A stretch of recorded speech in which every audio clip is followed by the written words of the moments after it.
নাটোরের নলডাঙ্গা উপজেলার ঠাকুরলক্ষ্মী সহ আশেপাশের এলাকায় মাঠগুলোতে এখন চোখে পড়ে শুধুই পেঁয়াজ রোপণের দৃশ্য।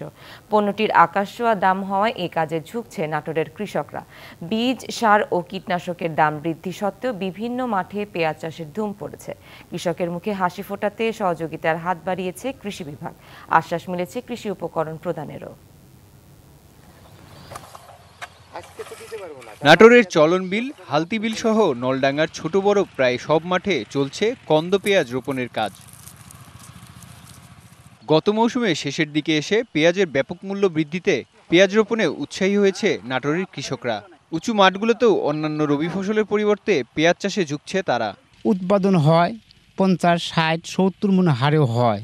60 মণ পেঁয়াজ যদি হয় তাহলে 2000 টাকা মণ বেচলে বলে 1,20,000 টাকা হয়। দাম বেশি বাজারে পাচ্ছি, অথচ আমরা এই ক্ষেত করে লেদে বিক্রি করে খুব লাভবান হওয়া পারছি না আমরা। চলতি বছরে ভালো দাম পাওয়া ও অনুকূল আবহাওয়া থাকায় পেঁয়াজের চাষ লক্ষ্যমাত্রা ছাড়িয়ে যাওয়ার সম্ভাবনা রয়েছে। তাই পেঁয়াজ চাষে চাষিদের কৃষি উপকরণ প্রদান সহ দেয়া হচ্ছে নানা পরামর্শ।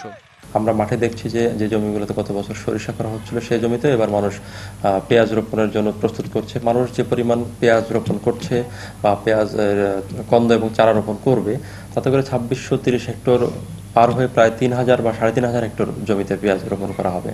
উপযুক্ত মূল্য থাকলে নাটোরে উৎপাদিত পেঁয়াজ জেলার চাহিদা মিটিয়ে দেশের বিভিন্ন জেলায় পাঠানো যাবে বলে আশা করছে কৃষকরা। এবছর জেলায় প্রায় 4810 হেক্টর জমিতে পেঁয়াজ চাষের লক্ষ্যমাত্রা ধরা হয়েছে। DBC news desk.